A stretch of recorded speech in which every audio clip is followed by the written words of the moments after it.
वैसे स्कूल तो काफ़ी बदली है, पर गुजराती मीडियम में ही पढ़ा हूँ। और CN विद्यालय जो है वहाँ से मैं पढ़ा हूँ।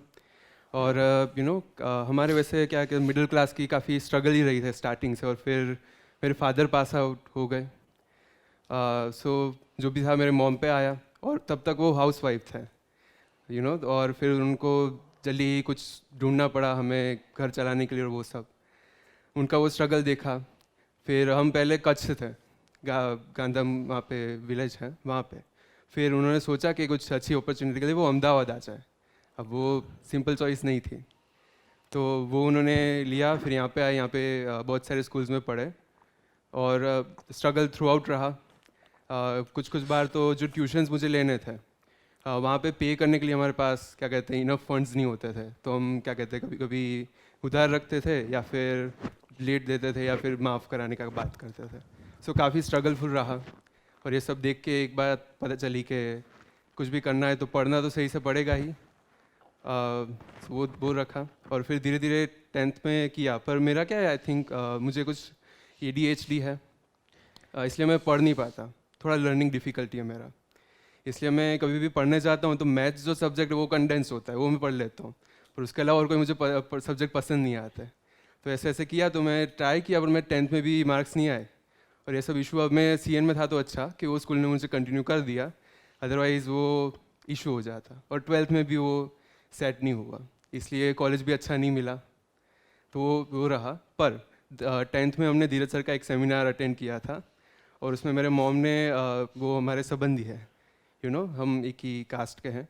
तो मेरे मॉम ने वहाँ पे जाके उनसे बात की कि भाई ये सब है और इसके फ्यूचर के बारे में कुछ मुझे समझना है।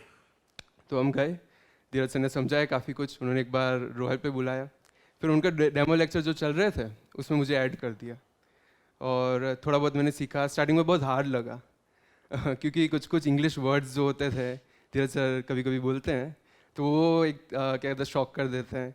फिर कोडिंग इटसेल्फ थोड़ा स्टार्टिंग में लगा था हार्ड, तो 2 वीक एकदम हार्ड थे, पर उसके बाद थोड़ा सेटिंग हो गया। फिर इतना पसंद था कि वो जो गेम सर कह रहे थे ना, वो मैंने स्टार्ट किया था। और वो दिन में कह लो दोपहर को किया था स्टार्ट, और मैं शाम तक छोड़ नहीं पाया था क्योंकि मुझे इतना इंटरेस्ट था। मेरी आइज़ थोड़ी जल रहे थे, मुझे पसंद इतना था कि मैं वो कंटिन्यू ही कर रहा था। सो ये सब हुआ, कोडिंग में इतना इंटरेस्ट रखा, तो उसकी वजह से कॉलेज भले ठीक मिला। वो हसमुख गोस्वामी लास्ट उसकी सीट्स फील होते हैं अहमदाबाद की पूरी रैंकिंग में, थोड़ा बाहर ही है। तो इतना इतना अच्छा कॉलेज नहीं है, पर इनके यहाँ से ये सब सीखा। इसके वजह से मेरा एक दूसरा फ्रेंड है, उसने मुझे रेकमेंड किया कि आप ये सॉफ्टवेयर जॉब में जाओ। फिर लिया, और फिर धीरे धीरे धीरे पैकेज बढ़ के आज 10 LPA है। क्या कोई बड़े और अच्छे कॉलेज की जरूरत है? लेकिन बिल्कुल नहीं। बड़े और अच्छे कॉलेज कभी अच्छा बुरा होता ही नहीं है। हाँ, हम कैसे हैं उस तरह से दुनिया मैच होती है। हाँ, आपकी कंपनी ज़्यादा मैटर करती है, आप किसके साथ किसके ग्रुप में हो। कहीं से भी वो अच्छा मिल जाए, अच्छे कॉलेज से शायद मिले, ऐसा नहीं कि लोअर ग्रेड कॉलेज में ना मिले, वो अच्छे में इजीली मिल जाए, तो वो एक है कंपोनेंट। पर कहीं और से भी अगर आप वो पाओ तो वो अच्छा ही होता है। હા, ધીરજે મારા માટે બહુ બધું કર્યું છે. હું એના માટે જેટલું કહું એટલું ઓછું છે. થેન્ક યુ નહીં, મને ધીરજ. દેવાંશુ વિશે સાંભળવું છે. દેવાંશુ તો તને ખબર જ છે, બહુ વ્યવસ્થિત છોકરો છે, બધી રીતે બરોબર છે. હું જેમ કહું છું એ કરે છે. બહુ જ મને એના પર પણ પ્રાઉડ છે. અને તારો તો થેન્ક યુ. જય જલારામ. જય જલારામ.